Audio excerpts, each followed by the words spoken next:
ధన్యవాదాలు బంగారు శర్మ గారు. ఇప్పుడు శ్రీ గోనె ప్రకాశ్రావు గారు, వారిని అన్న 2 minutes మాట్లాడండి. అలాగే కూడా ఇంకొక అతిథి ముంబై నుంచి వచ్చారు, తణుకు శాసనసభ్యులు మా మిత్రులు శ్రీ ఆర్మల్లి రాధాకృష్ణ గారిని వేదిక మీద రాసుగా కోరుతున్నాం.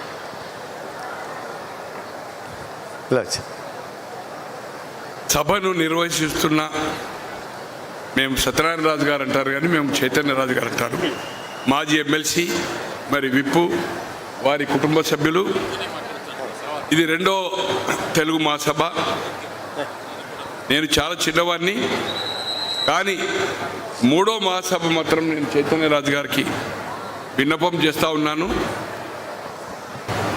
ఇతర దేశాల్లో ఉండే తెలుగు సంస్కృతిని కాపాడుతూ తెలుగు మహాసభలు పెడుతూ మలేషియా కావచ్చు, సింగపూర్ కావచ్చు, యూకే కావచ్చు, ఆస్ట్రేలియా కావచ్చు, యుఎస్ కావచ్చు, ముఖ్యంగా కెనడా కావచ్చు, చాలా కార్యక్రమాలు అక్కడ చేస్తున్నారు. అటువంటి వాళ్ళ డాటా కలెక్ట్ చేసి నెక్స్ట్ మహాసభలకు పిలిచి అక్కడి పిల్లలతో కూడా కొన్ని కార్యక్రమాలు ఇక్కడ చేస్తే, నేను దాదాపు అమెరికా 37 సార్లు పోయాను 2002 నుంచి. ఆల్మోస్ట్ ఆల్ ఆటా అండ్ తానా ఒక 4, ఆటా సభలు ఒక 7, 8. తో ఇక్కడికంటే తెలుగు సంస్కృతిని కట్టుబొట్టు ఏదైతుందో అది చూసినప్పుడు మనం ఎక్కడ ఉన్నాము, మన తెలుగు ప్రాంతంలో ఉన్నామన్నట్టుగా కనిపిస్తుంది.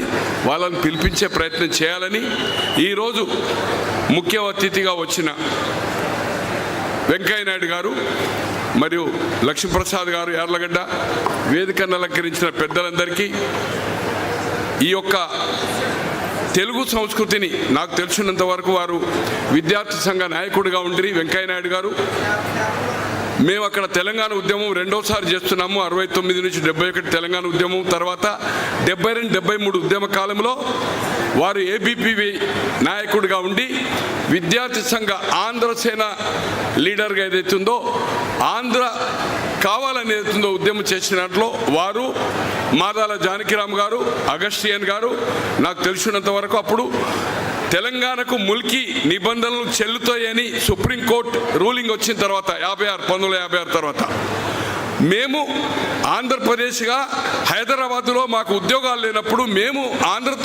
ఆంధ్రప్రదేశ్లో ఎందుకు కలిసి ఉండాలని ఇక్కడ జై ఆంధ్ర ఉద్యమం అయ్యారు.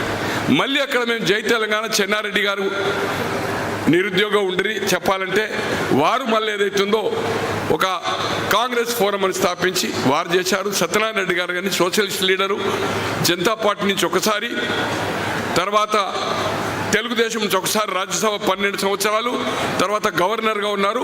వారి అధ్యక్షతన మేము ఉద్యమం చేపట్టాము. వారు మర్చిపోయారేమో వెంకయ్య నాయుడు గారు. మేము రాజమండ్రి జైలుకు నవంబర్లో, నేను అనుకుంటున్నా అప్పుడే పివి నరసింహారావు గారు ప్రెసిడెంట్లు వచ్చేది.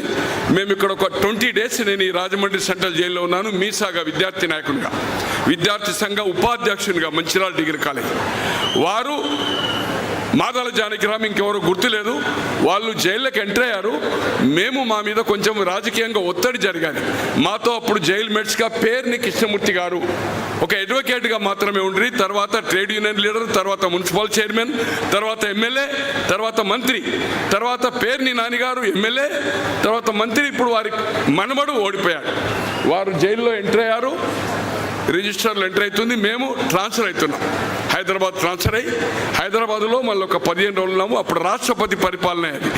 జయాంధ్ర మద్దతుగా విద్యార్థి సంఘ నాయకునికి ఏదైతుందో ఆనాటి నుంచి ఇప్పుడు భారతీయ జనతా పార్టీ 80లో అప్పుడు జనసంఘం దీపం గుర్తు.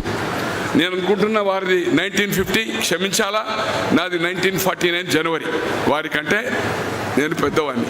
ఆ ఉద్యమంలో తర్వాత వారిని రాజకీయంగా 78లో మొదటిసారిగా జనతా పార్టీ, 83లో తెలుగుదేశంకు వ్యతిరేకంగా గెలిచిన వ్యక్తి.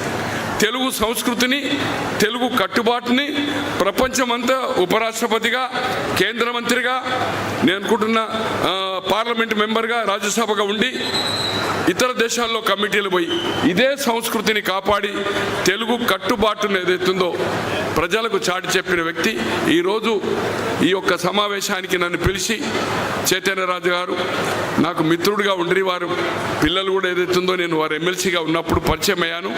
నాకు ఈ అవకాశం కల్పించినందుకు ప్రపంచ తెలుగు మహాసభల్లో ఇక్కడ విచ్చేసిన పెద్దలందరికీ, అక్కలకు, చెల్లెలకు, అన్నలకు, తమ్ముళ్లకు, వేదికను అలంకరించిన పేర్లు చెప్పనందుకు క్షమించాలా.